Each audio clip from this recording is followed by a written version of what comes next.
President Biden, Russian President Putin meeting as we speak in Geneva. Our Eamon Javers is there live with the very latest. Eamon. Scott, take a live look at the villa where this meeting is taking place right now. They're behind closed doors and have been for some time now. Vladimir Putin and President Biden are meeting with their aides. We know that they've finished the first sort of one-on-one or small group meeting between the two leaders and then expanded to what they call an expanded bilateral with about 5 aides or so on either side. That is La Villa Grange. That is the estate, lavish estate, right on the shore of Lake Geneva where this meeting is taking place right now. At the beginning of the meeting, we had a little bit of bumpiness on the media side. Reporters who were in the room for the scrum here to get the pictures of the two leaders together describe some pushing and shoving between the Russian side and the U.S. side as reporters jockeyed for position. There you can see some of the Russian security services as well.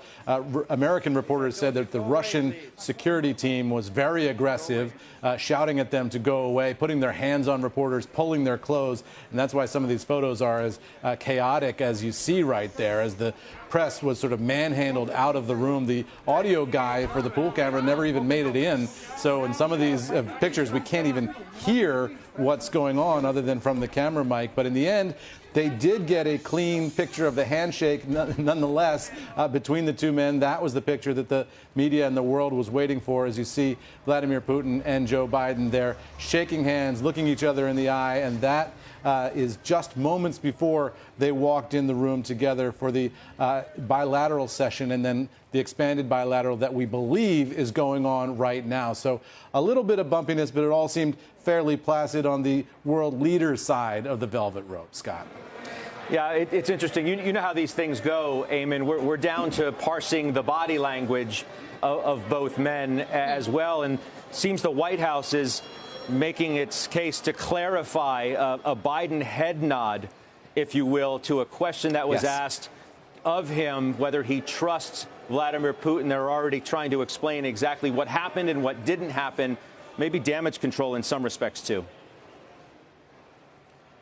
Maybe damage control, definitely, Scott. You're seeing the White House responding to reporters in the room who said that during that chaotic scrum that you just saw the pictures of, a reporter shouted out a question to Biden saying, "Can you trust Putin? Can you men trust each other?"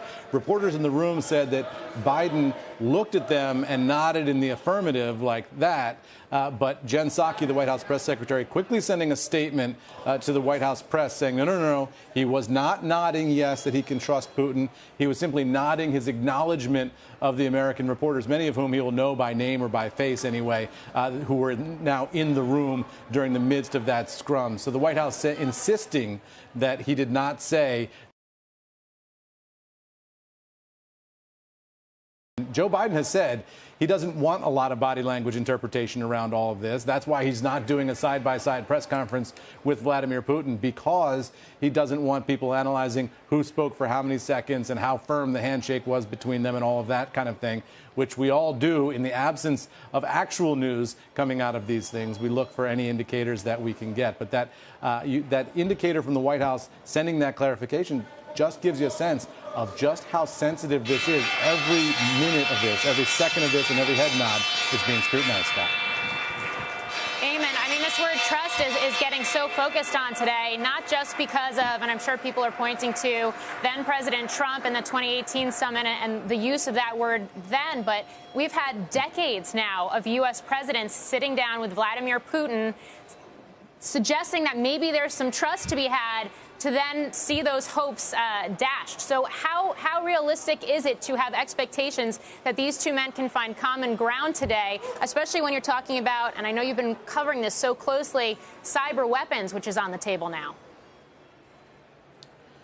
Sure, and I was at that summit in Helsinki when Vladimir Putin sat side by side with Donald Trump, and Trump suggested that he trusted Vladimir Putin's interpretation of things that had happened more so than he trusted U.S. intelligence's interpretation of what happened. That was a head-snapping moment for U.S. intelligence and for a lot of people domestically.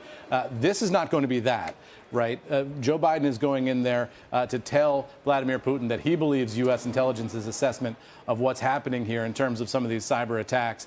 What Biden has said about these is that he believes that these are not attacks that are happening at the behest of Vladimir Putin. He's not ordering them, but that Vladimir Putin has the ability to stop them from happening from some of these cyber criminals inside Russia. We'll see whether Putin responds to that. The question is whether or not Biden has any leverage at all. What can he do to force Putin to knock it off? Shepard Smith here. Thanks for watching CNBC on YouTube.